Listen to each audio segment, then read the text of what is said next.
Hi guys, so in this module, Liam and I are going to be talking about your groundwork transitions and what transitions you should be working on in your judo. So I was running a seminar once and someone said to me, I know judo transitions and I know them well, but in competition I can't hit any of them. I just can't do any of them. So I said, what do you do? They told me what groundwork setups they do. I do a Buchanan roll, I do a Jujigatami. But then I watched them fight, and a lot of their judo, they were doing Yoko Tomonagis, sumi gaeshis, and things like that. And then I said to them, well, actually, the judo transitions you're doing don't suit your judo style. Your transitions have to suit your judo style. Okay, if they don't suit your judo style, then they're not going to work. Let me give you a demo.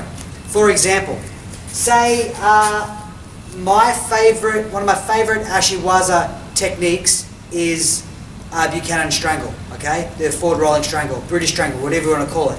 Now, if Liam just goes turtles up. So my favorite strangle is, I've got the lapel grip, I lasso the neck, I step over, I do the forward rolling strangle.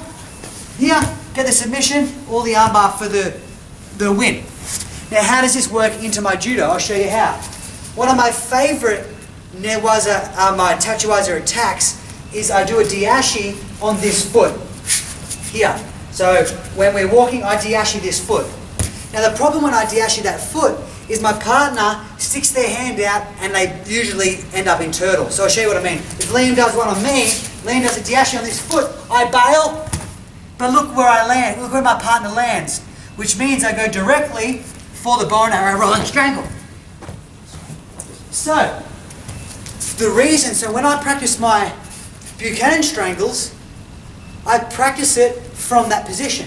I get my partner and I go gaeshi, I get my partner to bail there and I go straight for it. I'm not just doing the strangle, I'm doing my Tachiwaza to Newaza transition. I'm actually transitioning that part of my judo. Another example for you, just to help you out, starting to open up your mind to Tachiwaza and Newaza are connected via the transition. They're not two separate arts. They're together, and you have to figure out how to work your Tachiwaza with your Newaza. Another example is, I really like doing a sumi gaeshi grip position.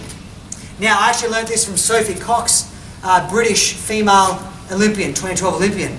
And one of my favourite judo styles is I bend my people. I've got sumi gaeshi, I've got my uchimata, my kouchi, I've got everything from here. And you can check out the link below to see my sumi gaeshi setups video. But what Sophie does, and what I loved and what I started adding to my game, what she does from here is she transitions this hand to this lapel.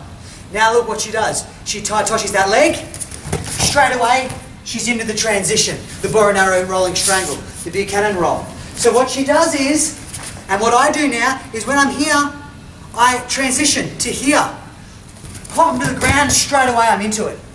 So I'm using my Tachiwaza to help my Newaza, and they're linked.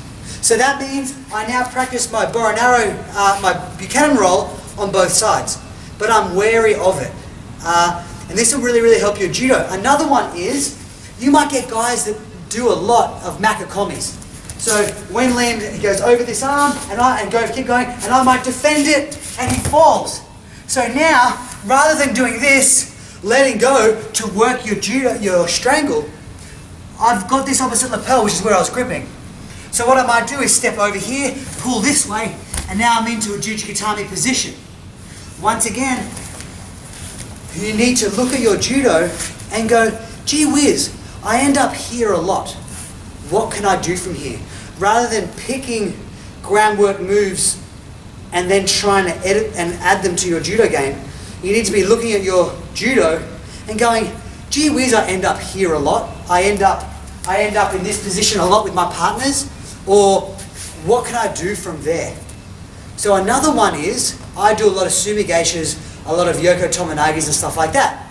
So for example, I know that when I drop, go this way a little bit, when I drop, and he might sprawl on one of the legs. So if I do a sumi gaeshi, stop. Now, look, if you just move this way, touch. No, other way. Cool, stop, look at Liam's leg. It's up here. Which means all I need to do is grab this arm, elevate that leg, and I've got a sweep. So now, when I'm practicing judo, when I'm doing my Newaza transitions, I'll get Liam, go down to that knee, other foot up, and I'm starting from here. Because I'm getting to that position a lot, so now I'm finding a Newaza transition that fits that. Okay, so if dudes do, if they do drop sitting nagi on you a lot, awesome, you've got your transitions that you know from there. Maybe guys, they do soto makakomi a lot, and I'm blocking it. Okay, what transition can you do with this grip? Maybe you do a lot of, maybe you fight guys that do a lot of tomonagis. Okay, maybe what transition do you do when they half guard that leg? You know, maybe Ezekiel, Soto Guruma Jimmy. Maybe it's a Udigarami. Maybe you're going to get your leg out. But that means if this is happening to you, start finding transitions that fit your judo. Don't find a move and try to fit it into your judo. Okay, so start looking at your Tachiwaza at training and start going, gee whiz, I end up here a lot. What can I do? And then when you're doing judo, you're landing in those positions and you know what to do.